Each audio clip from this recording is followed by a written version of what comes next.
Irmãos e irmãs, vamos a mais um momento da nossa liturgia da palavra. Momento de fé, de introspecção, de meditação. Vamos deixar Deus nos falar. Deus quer nos falar, mas respeita a nossa vontade, nossa escolha. Abra então o seu coração para ouvir a palavra de Deus. Eu transmito diariamente a palavra de Deus da Igreja Católica Apostólica Romana, no mundo inteiro, a liturgia que é veiculada nas celebrações diariamente. É só acessar o blog repórterpaulomaciel.blogspot.com, facebook.com/Paulo Maciel da Rádio, canal no YouTube, Paulo Roberto Maciel, Instagram, Paulo Roberto Maciel 6 /. Liturgia de 6 de março de 2023, segunda-feira, segunda semana da Quaresma. A cor dos paramentos litúrgicos é roxa. No rito da celebração temos o ofício do dia da segunda semana.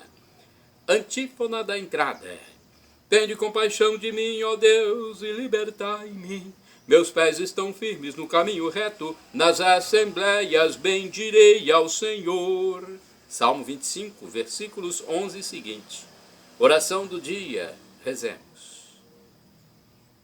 Deus, que para remédio e salvação nossa nos ordenais a prática da mortificação, concedei que possamos evitar todo pecado e cumprir de coração os mandamentos do vosso amor. Por nosso Senhor Jesus Cristo, vosso Filho, na unidade do Espírito Santo. Assim seja. Primeira leitura do livro do profeta Daniel, capítulo 9, versículos do 4b ao 10º. Eu te suplico, Senhor, Deus grande e terrível, que preservas a aliança e a benevolência aos que te amam e cumprem teus mandamentos. Temos pecados, temos praticado a injustiça e a impiedade, temos sido rebeldes, afastando-nos de teus mandamentos e de tua lei. Não temos prestado ouvidos a teus servos, os profetas, que em teu nome falaram a nossos reis e príncipes, a nossos antepassados e a todo o povo do país. A ti, Senhor, convém a justiça, e a nós hoje resta-nos ter vergonha no rosto, seja ao homem de Judá, aos habitantes de Jerusalém e a todo Israel, seja aos que moram perto e aos que moram longe de todos os países para onde os encorajaste onde os escorraçaste por causa das infidelidades cometidas contra ti. A nós, Senhor, resta-nos ter vergonha no rosto, a nossos reis e príncipes e a nossos antepassados, pois que pecamos contra ti, mas a ti, Senhor nosso Deus, cabe misericórdia e perdão, pois nos temos rebelado contra ti e não ouvimos a voz do Senhor nosso Deus, indicando-nos o caminho de sua lei, que nos propôs mediante seus servos, os profetas. Palavra do Senhor, graças a Deus. Salmo responsorial, Salmo 79, versículos 8º, 9º, 11, 13. Refrão, Salmo 103, versículo 10a. O Senhor não nos trata como exigem nossas faltas. Repitamos. O Senhor não nos trata como exigem nossas faltas. Não lembreis as nossas culpas do passado, mas venha logo sobre nós vossa bondade, pois estamos humilhados em extremo. O Senhor não nos trata como exigem nossas faltas. Ajudai-nos, nosso Deus e Salvador. Por vosso nome e vossa glória, libertai-nos. Por vosso nome, perdoai nossos pecados. O Senhor não nos trata como exigem nossas faltas. Até vós chegue o gemido dos cativos. Libertai com vosso braço poderoso os que foram condenados a morrer. Quanto a nós, vosso rebanho e vosso povo, celebraremos vosso nome para sempre, de geração em geração vos louvaremos. O Senhor não nos trata como exigem nossas faltas. Repitamos, o Senhor não nos trata como exigem nossas faltas. Agora vamos proclamar o Evangelho de Jesus Cristo, escrito pelo médico São Lucas, capítulo 6, versículos do 36 ao 38. Glória a Cristo, palavra eterna do Pai que é amor. Glória a Cristo, palavra eterna do Pai que é amor. Senhor, tuas palavras são espíritos, são vida. Só tu tens palavra de vida eterna. João 6, versículos 63 e 68. Glória a Cristo, palavra eterna do Pai, que é amor. O Senhor esteja convosco, Ele está no meio de nós. Proclamação do Evangelho de Jesus Cristo segundo São Lucas. Glória a vós, Senhor, pelo sinal da Santa Cruz. Livra-nos, Deus nosso Senhor, dos nossos inimigos. Naquele tempo disse Jesus aos seus discípulos: sede misericordiosos, como também vosso Pai é misericordioso. Não julgueis e não sereis julgados. Não condeneis e não sereis condenados. Perdoai e sereis perdoados. Dai e dar-se-vos-á. Colocar-vos-ão no regaço medida boa, cheia, recalcada e transbordante, porque com a mesma medida com que medirdes, sereis medidos vós também. Palavra da salvação, glória a vós, Senhor. Vamos à liturgia comentada de Antônio Carlos Santini, liderança da comunidade católica Nova Aliança, e-mail santini@novaalianca.com.br. O título do comentário é Não Julgueis, baseado em Lucas capítulo 6, versículos de 36 a 38. Diz Santini: entendo que alguém chegue a estranhar esta exortação de Jesus: não julgueis e não sereis julgados. O olhar atento há de perceber cláusula implícita: não julgueis e, em consequência, não sereis julgados. Isto é, aquele que assume o papel de juiz não escapará à condição de réu. Ao contrário, todo aquele que usa de misericórdia também encontrará misericórdia. De onde vem nossa estranheza? É que nos ensinaram que devíamos ter espírito crítico. Em decorrência disso, aprendemos a julgar a tudo. Em decorrência disso, aprendemos a julgar a tudo e a todos indiscriminadamente. E nos entregamos à mais crua contabilidade. Quem deve tem que pagar. E ao fazê-lo não percebemos que nós mesmos temos os sintomas do desespero. Sim, querer realizar já o balanço de um mundo que ainda não está pronto é mais que ansiedade, é falta de esperança. Significa que no fundo não esperamos que as coisas mudem para melhor. Não passa por nossa cabeça que ocorra algum milagre. Não cremos em uma possível, mesmo que improvável, salvação. Assim, para obedecer a Jesus Cristo e não assumir implacavelmente a beca negra dos magistrados, nós precisamos manter viva a esperança. É dela que eu falo em meu soneto noturno, soneto de Antônio Carlos Santini, hein? Estou lendo a coluna dele, comentário dele. Ergue teus olhos para os céus azuis, onde o sol agoniza no poente, a claridade se desfaz dormente, mas o amanhã trará de novo a luz. Se teu jardim tem os canteiros nus, depois da seca no verão ardente, há de florir a rosa novamente para exalar o aroma que seduz. Não te espantes se agora vence o mal e a rosa se desfolha ao vendaval, as pétalas caídas pelo chão, mesmo na noite eleva a tua prece, pois a esperança sempre prevalece, moendo o trigo e amassando o pão. Orai sem cessar, irmãos e irmãs. Em vós, Senhor, eu espero sempre. Salmo 25, versículo 5. Vamos agora ao santo do dia. Eu pesquisei no site do Vaticano.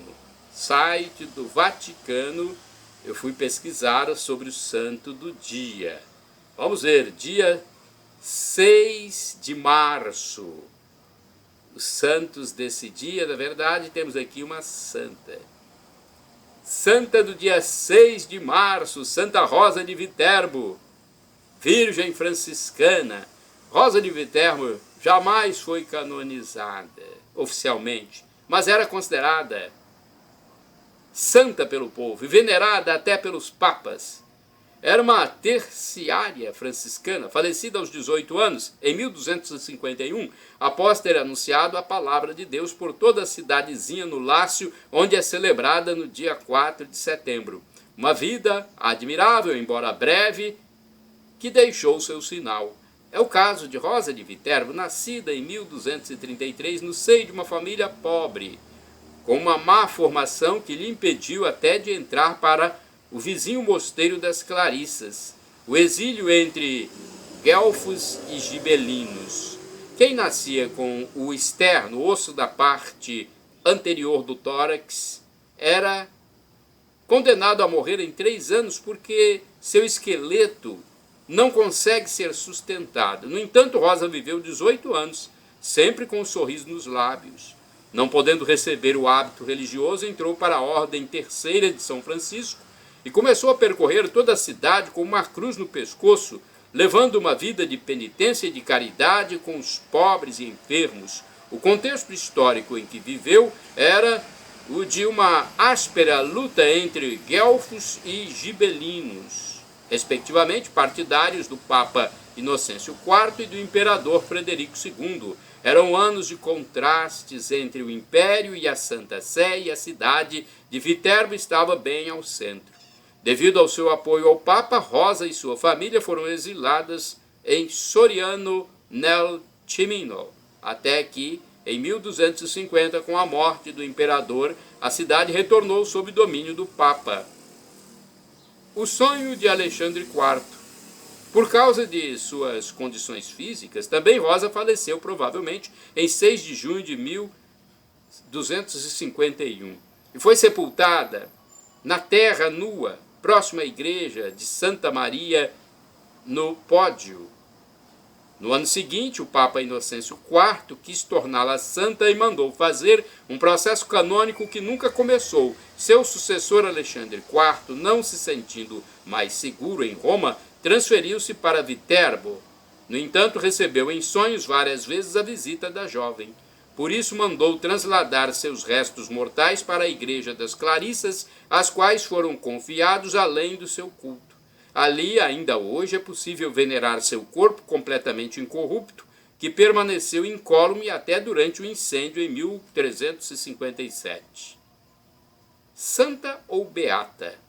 Nos 2 séculos seguintes, a veneração à jovem aumentou. Assim, em 1457, o Papa Calixto III renovou a ordem de um novo processo de canonização, mas neste ínterim veio a falecer e não foi feito nada. No entanto, em 1583, o nome de Rosa como santa foi incluído no martirológio romano e muitas igrejas foram dedicadas a ela no mundo. A partir de 4 de setembro de 1258, dia da transferência de seus restos mortais, Viterbo celebrou sua santa com 3 dias de festa, preferindo esta data àquela de sua morte, ocorrida em 6 de março. Tudo começou com uma procissão solene e um cortejo histórico pelas ruas.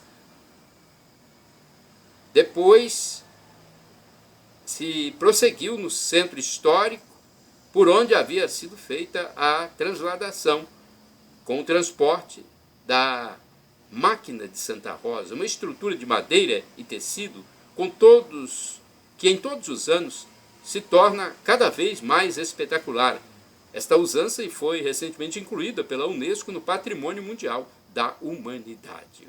Usança aqui significa tradição. Outro santo, melhor, outra santa. Vamos lá? Outra santa do dia. Eu vou transmitir para vocês mais uma história, impactante. 6 de março, dia de Santa Coleta Boilet, virgem franciscana, fundadora das Clarissas Pobres. Santa Coleta de Corbie, segunda mãe das Clarissas, após várias experiências entre as beneditinas e a Ordem Terceira de São Francisco, foi chamada pelo Senhor para reformar o Instituto, segundo o carisma de Santa Clara, austeridade, pobreza e oração litúrgica. Foi canonizada por Pio VII em 1807. A obra de Santa Clara, aliás, de Santa Coletta Boilet, representa um dos exemplos mais famosos no contexto da profunda crise religiosa ocidental na época do Grande Cisma. De fato, os homens que não encontravam mais orientação e amparo nas instituições eclesiásticas buscavam suas respostas em um contato mais direto com Deus, um verdadeiro dom do céu.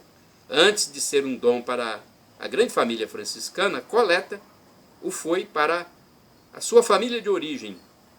Quando nasceu em 1381, sua mãe tinha 60 anos e não esperava ter mais filhos. Seu pai era carpinteiro em um convento beneditino. Naquele ambiente, Coletta, diminutivo de Nicoleta, em homenagem a São Nicolau de Bari, ao qual foi atribuída a graça de seu nascimento, cresceu respirando Deus.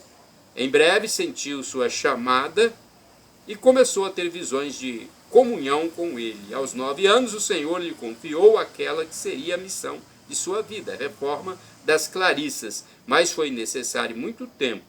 No entanto, Coletta preparava, mediante a prática da caridade e da penitência, tendo êxtases e revelações divinas e realizando atos milagrosos, entre os quais algumas ressurreições. Vida religiosa singular. Ao ficar órfão aos 18 anos, Coletta foi confiada ao abade de Corbie. Depois de fazer uma primeira experiência entre as voluntárias do hospital local e entre as clarissas urbanistas, como também entre as beneditinas, Coletta ficou titubeante, pois não encontrava o que queria e sua sede de Deus não se saciava. De repente, encontrou um franciscano, Padre Pinet, que a convenceu a entrar para a Ordem Terceira de São Francisco. Encerrou-se em uma pequena cela adjacente à igreja, onde viveu trancada entre 1402 e 1406. Passava seus dias em oração, penitência e costurando paramentos e roupas para os pobres. Podia receber visitas somente através de uma grade. Como ela mesma escreveu, o tempo que transcorria era em parte rico de graça, mas também de sofrimento. Coletta questionava-se com insistência sobre seu futuro. No início pensava que estas dúvidas provinham do demônio, mas finalmente entendeu que era o desígnio de Deus que abria alas na sua alma. Desta forma, sentiu-se livre de tomar uma decisão. A reforma foi uma delas, um retorno às origens.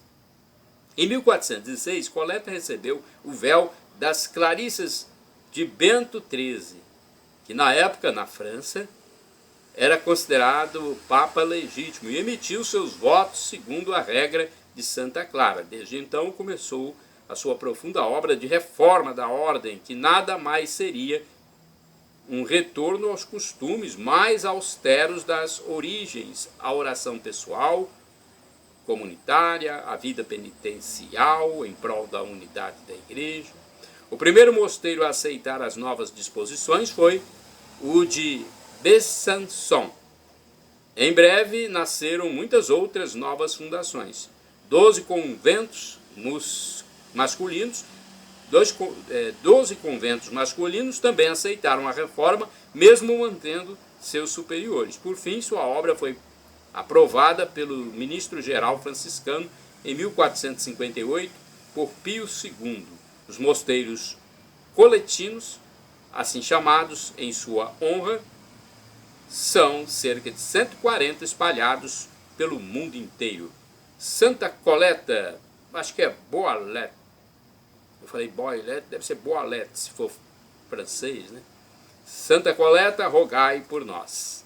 Shalom Adonai, uma expressão hebraica que significa paz de Deus. El Shaddai significa Deus onipotente, também do hebraico, Deus Todo-Poderoso, Ele proverá aquilo que você pede, se for para o seu bem. E do aramaico para o português, Maranatá, vem Senhor. Ou como dizem nossos irmãos separados, os evangélicos ou protestantes, Maranata. Nós católicos falamos Maranatá com a tônica na última sílaba, nossos irmãos protestantes dizem Maranata com a tônica na penúltima sílaba. Mas o significado é o mesmo. Vinde, Senhor Jesus, vem, Senhor. Um dia Ele voltará e será o juízo final. Vamos nos preparar para esse dia?